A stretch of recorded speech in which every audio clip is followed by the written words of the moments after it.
Ustaz, saya mau bertanya, bagaimana hukumnya memakai khimar yang lengannya bolong? Saya nggak paham maksudnya gimana. Atau khimarnya belah. Intinya menutup aurat. Dan itu pakaian yang wajar, nggak ada masalah. Saya nggak tahu bentuknya apa ya. Tapi kalau bentuknya itu aneh, benar-benar menarik perhatian.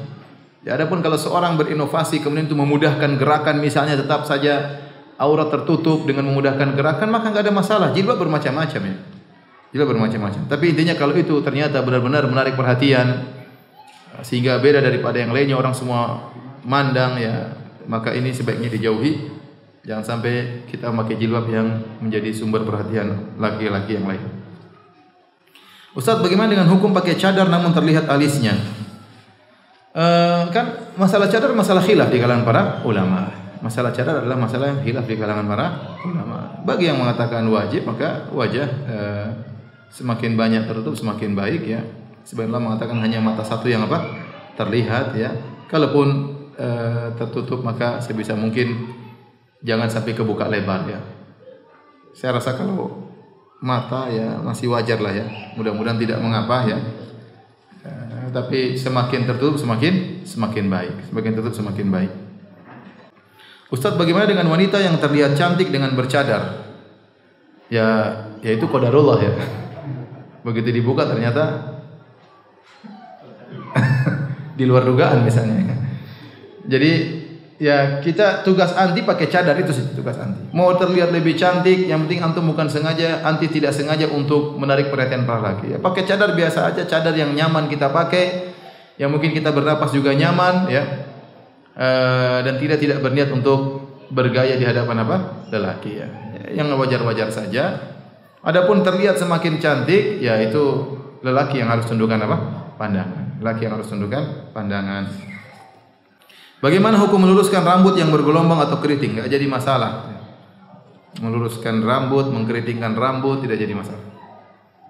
Bolehkah mewarnai rambut selain menggunakan henna, cat rambut permanen untuk menyenangkan suami? Kalau permanen saya Allah alam ya, nanti saya cari fatwanya lagi. Tapi kalau hanya sekedar tidak permanen akan hilang dalam beberapa tahun, tidak masalah kalau itu. Tapi kalau permanen kemudian pigmen hitamnya dihilangkan diganti dengan pigmen yang baru dan permanen sampai mati pun begitu, wallahu alam saya tidak tahu. Tapi kalau warna yang dia lama bertahun-tahun terjaga, maka tidak jadi masalah. Ustaz, saya baru memakai cadar 6 bulan ini. Ketika makan di restoran, saya masih menaikkan cadar dengan mencari meja di pojok yang minimal lalu lalangnya. Karena pernah tidak saya naikkan, cadar saya malah berlepotan makanan jadi kotor. Bolehkah seperti itu? Tidak jadi masalah. La yukallifullahu nafsan illa wus'aha. Ya sudah, tidak ada masalah. Makan diangkat, makan nanti enggak ada masalah. Insyaallah kan ada keperluan. Kalau perempuan yang sedang berhalangan, apakah boleh menjaga wudunya? Tidak ada faedahnya. Tidak ada faedahnya ya. Oleh karenanya wanita yang haid tidak disunahkan dia sebelum tidur berwudu, tidak disunahkan. Lain halnya dengan orang junub. Kalau orang junub dia tidak bisa mandi junub atau dia belum mandi junub, maka dia disunahkan untuk berwudu sebelum tidur, dan ini tidak bisa dikiaskan dengan wanita yang haid, maka tidak dianjurkan dia menjaga wudunya, toh percuma dia dalam kondisi hadas besar. Ini sudah saya jawab tadi. Bagaimana jika wanita memakai henna melukis tangannya untuk di hari pernikahan? Untuk dilihat laki-laki ajnabi, kalau tidak ajnabi jangan ya.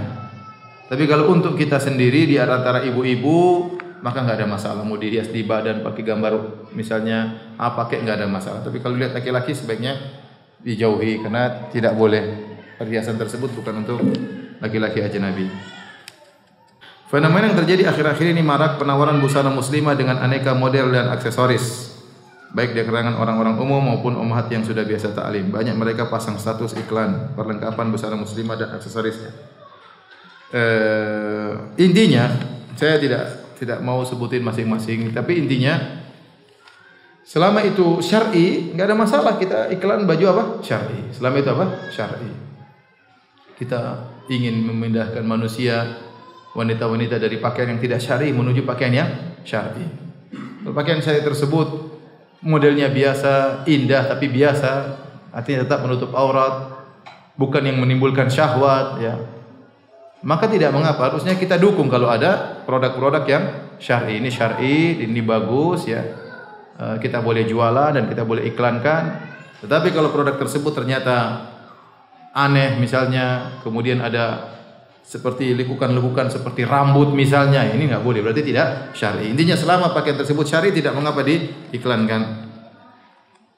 Ustaz, apa boleh wanita memakai baju yang ada corak warna dan motif selama itu suatu yang wajar, terutama di tanah air Indonesia? Tidak jadi masalah. Indonesia kita wanita biasa pakai baju warna corak ya.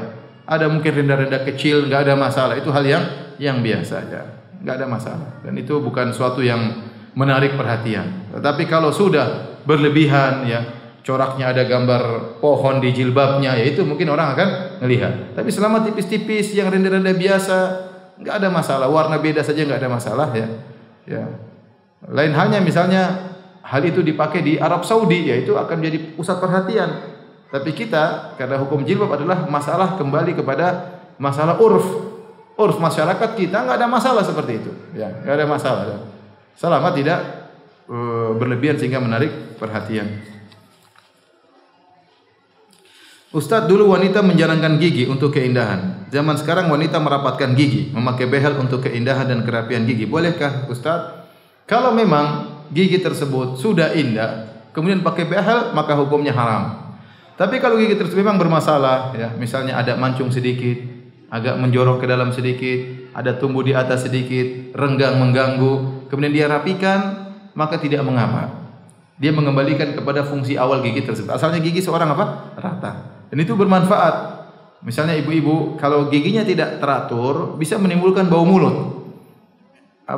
Makanan kecantol sini, daging kecantol sini, bebek kecantol di dalam misalnya ya. Akhirnya tidak lama kemudian akan menimbulkan bau yang tidak enak.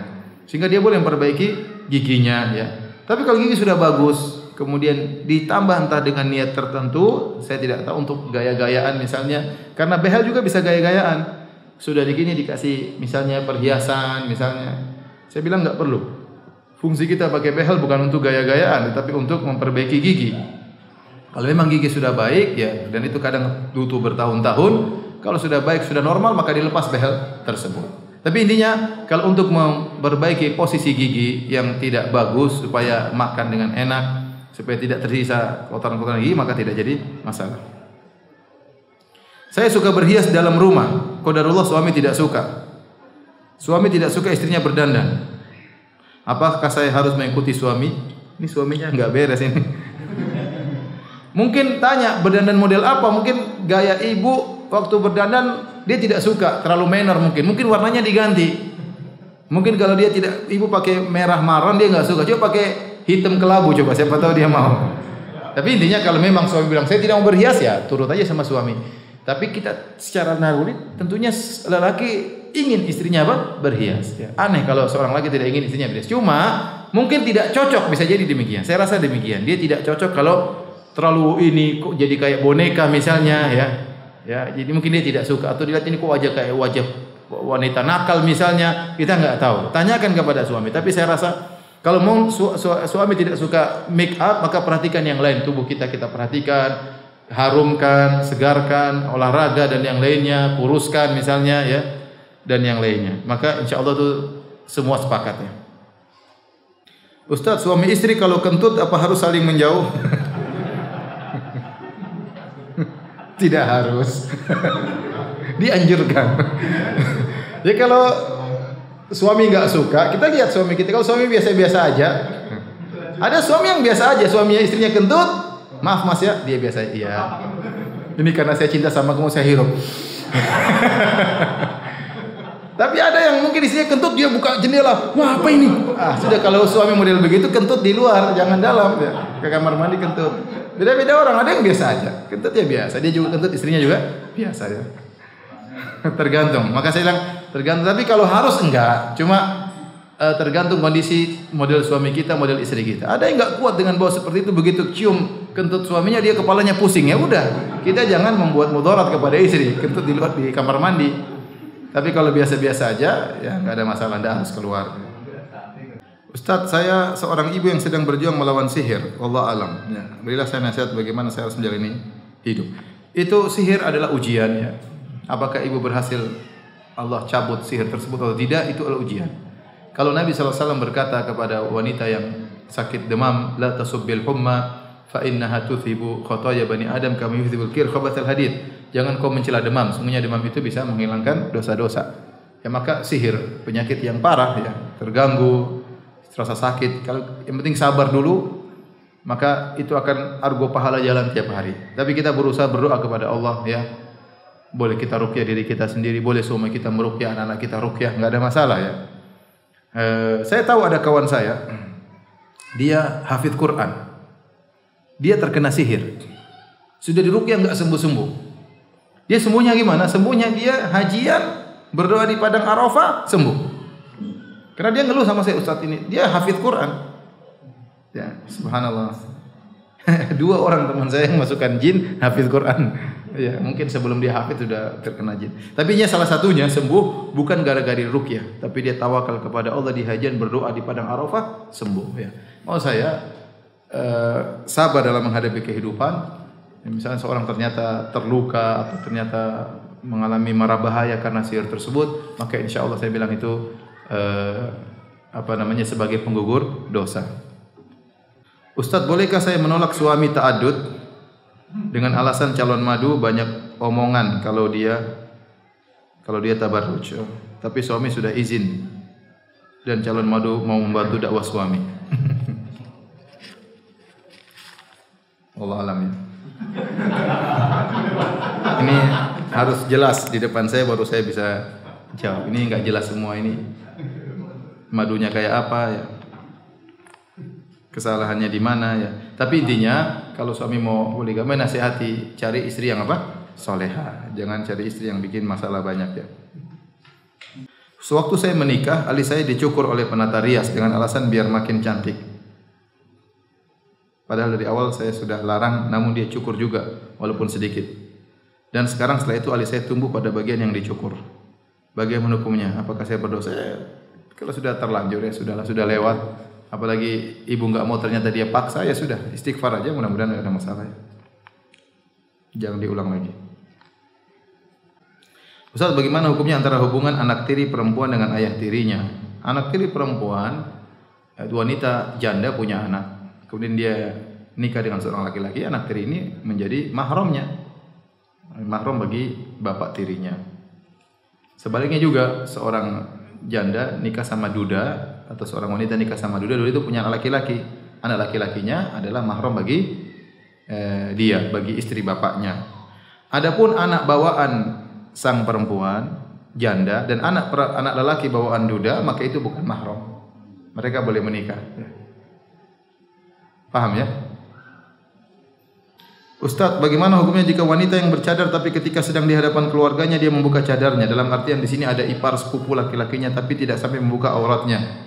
Tergantung, kalau dia memandang wajah adalah aurat harus ditutup, maka di hadapan sepupu dia tidak boleh membukanya. Tapi kalau dia menganggap bahwasanya cadar hanyalah sunnah, yang enggak ada masalah, dia melihat ada maslahat, dia kumpul dengan sepupunya, dengan keluarganya, dia buka cadar. Tergantung apa yang anti yakini. Kalau anti yakini hukumnya wajah adalah aurat dan cadar hukumnya wajib, maka tidak boleh membuka meskipun di kerabat, kalau kerabat tersebut ternyata bukan mahram. Ustaz, bagaimana pakai pakaian minim, misalnya setengah terbuka, setengah tertutup? Bagaimana dengan makhluk gaib yang melihat sekitar kita? Kita kalau buka aurat kita bilang apa? Bismillah, tertutup. Kalau ada yang mau lihat-lihat, biarin aja lah. Urusan dia, urusannya dengan Allah Subhanahu wa taala. Jangan terlalu pikir suami, jangan terlalu pikir makhluk gaib. Bukannya buka baju bismillah. Ini terlalu mikir nanti lihat makhluk gaib. Lihat gimana suami senang, itu yang dipikir.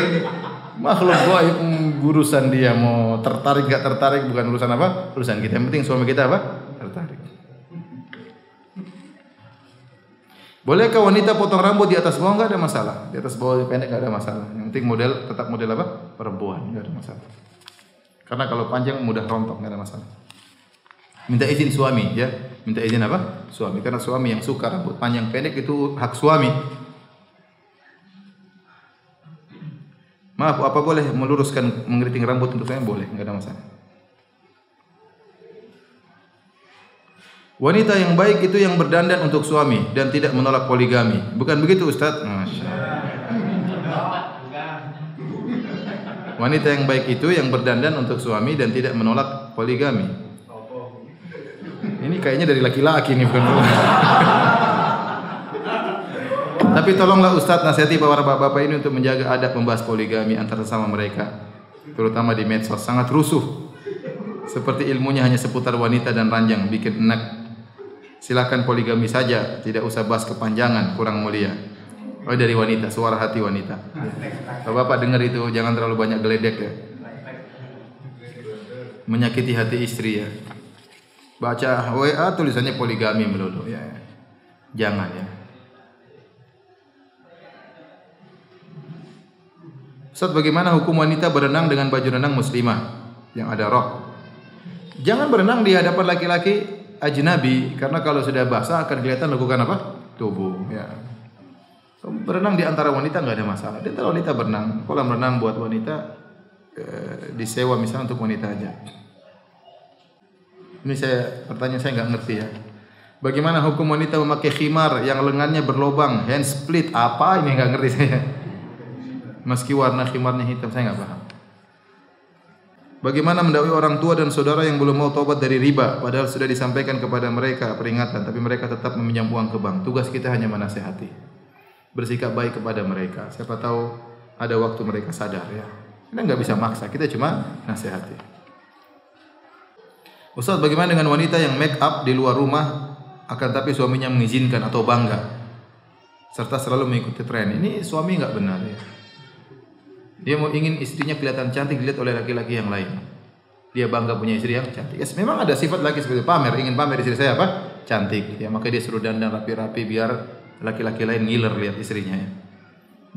Jangan ikuti seperti itu, enggak boleh. Ini bukan berkaitan dengan hak suami. Kalau kita meskipun suami mengizinkan enggak boleh. Ini hak antara kita dengan Allah Subhanahu wa taala. Ya. Bagaimana jika seorang wanita yang bermuka pas-pasan? Jika berdandan saja jelek, apalagi jika tidak berdandan. Enggak ada, semua ciptaan Allah apa? Indah ya. Intinya silakan berhias di hadapan suami sebaik-baiknya. Kalau anti merasa wajah kurang cantik, hiasi dengan akhlak yang mulia. Jangan sudah wajah pas-pasan, ngomel aja kerjanya di rumah. Badan tidak pernah diperhatikan, bau ketek dan yang lain, jangan. Kalau kita punya kekurangan secara fisik, kita tembel dengan apa? Akhlak yang mulia ya. Saya bilang tadi perhiasan akhlak lebih indah dibandingkan perhiasan fisik. Bagaimana hukumnya jika suami menyukai rambut yang keriting atau rusak parus merubahnya? Boleh, enggak ada masalah. Bagaimana hukum memakai sampo yang efeknya bisa menimbulkan warna hitam pada pemakai yang rambutnya putih? Enggak ada masalah ya. Enggak ada masalah. Jadi begini, ada khilaf tentang masalah apakah wanita boleh menyemir rambutnya hitam, warna hitam. Kalau warna coklat enggak ada masalah, enggak ada khilaf. Tapi wanita yang rambutnya putih dia semir pakai warna hitam karena suaminya suka. Ini ada khilaf di kalangan para ulama ya. Ada yang mengatakan tidak boleh secara mutlak, ada yang mengatakan apa? Boleh ya. Intinya perkaranya lebih ringan. Perkaranya lebih ringan. Apalagi kalau sampo tersebut yang mungkin efek hitamnya enggak terlalu hitam, cuma sekedar menghitamkan sedikit ya. Ya, maka mudah-mudahan tidak mengapa ya. Tapi kalau mengecat langsung hitam, saya lihat ada khilaf di kalangan para ulama ya. Sebaiknya kita jangan yang hitam supaya keluar daripada khilaf, kita pakai yang misalnya coklat tua misalnya, coklat tua yang sehingga tidak warna hitam benar tapi coklat kehitam-hitaman tua, maka itu tidak jadi masalah. Bagaimana hukum memakai maskara penebal bulu mata agar lentik? Haram hukumnya. Tidak boleh pakai maskara kecuali untuk suami ya. Itu pun sebagian ulama mengatakan tidak boleh secara mutlak karena sebagian ulama memandang itu adalah termasuk dari al-wasal, yaitu Rasulullah mengatakan la'anallahu wasilat wal mustausilat. Allah melaknat wanita yang menyambung rambut dan meminta untuk disambung apa? Rambut. Sebagian ulama memandang bahwasanya rambut ini ya itu termasuk rambut, maka tidak boleh disambung dengan rambut yang lain. Ya, tidak boleh sambung untuk rambut yang lain. Maka sebaiknya dijauhi, apalagi dipakai keluar rumah. Untuk ini haram, tidak diperbolehkan. Apakah rambut yang rontok termasuk aurat? Tidak, enggak ada masalah. Rambut rontok buang aja, enggak ada masalah. Kalau kita akhwat potong rambut pendek karena cuaca panas tapi masih terlihat wanita, iyalah masih terlihat wanita. Intinya modelnya masih model wanita, enggak ada masalah meskipun rambut potong pendek. Ustaz, apa hukum memakai cadar kupu-kupu butterfly? Anda nggak tahu nih. Cadar kupu-kupu, cadar belalang, saya nggak paham. Intinya cadar tersebut pokoknya yang wajar-wajar saja, pakaian wanita yang wajar, jangan berlebih-lebihan, ya, jangan terlalu menarik perhatian. Apa hukumnya mewarnai rambut dan infus whitening yang berefek putih permanen untuk tampil cantik dan indah di hadapan suami? Saya nggak tahu infus whitening ini apa. Infus yang buat apa? Putih, ya. Apakah buang pigmen atau bagaimana sehingga putihnya permanen, ya. Saya nggak tahu hukumnya. Kalau cuma pemakaian luar misalnya, ya, sekedar lotion itu nggak ada masalah. Tapi kalau pigmennya dibuang ganti pigmen yang baru, ini yang saya bingung. Atau ada suntik DNA disuntik sehingga DNA yang bagian pigmen tertentu tidak tumbuh. Ada saya dengar seperti itu. Saya bilang ini khawatir merubah ciptaan apa? Allah Subhanahu. Saya khawatir demikian. Saya khawatirnya. Tapi saya terus terang saya tidak tahu hukumnya. Nanti mungkin saya cari tahu lagi. Saya tanya kepada ustaz yang tahu. Apa batasan aurat wanita dengan wanita lain? Hukumnya sama antara laki-laki dan laki-laki yang lain. Kalau laki-laki dengan laki-laki yang lain, auratnya antara pusar sampai lutut. Demikian juga antara wanita dengan wanita yang lain, auratnya sama antara pusar sampai lutut. Ya. Tapi bukan berarti dia ketemu kawannya dengan kondisi dada terbuka, enggak. Artinya kalau ada keperluan, dia nyusu anaknya, dadanya terbuka, enggak ada masalah. Karena itu bukan aurat bagi wanita yang lain. Kecuali wanita yang lain memandang dengan pandangan sesuatu, ya itu berarti ada kelainan, maka segera tutup. Tapi asalnya antara wanita dan wanita yang lain sama dengan laki-laki dan laki-laki yang lain, itu antara pusar sampai lutut. Apakah wanita muslimah boleh diponi rambutnya? Maksudnya di ini, poni itu? Enggak ada masalah, ya, enggak ada masalah. Enggak ada masalah. Mau diponi rambutnya panjang depan enggak ada masalah. Apa bagaimana hukumnya melakukan perawatan tubuh di salon dengan tujuan menyenangkan hati suami? Kalau perawatan tubuh nggak ada masalah, ya. Misalnya apa namanya, membersihkan wajah, bersihkan rambut, kemudian pijit, nggak ada masalah selama tukang salonnya perempuan bukan apa, laki-laki. Kalau tukang salonnya laki-laki enak di situ, nggak enak di gua, gitu. Baik, demikian saja kajian kita. Mohon maaf atas segala kekurangan.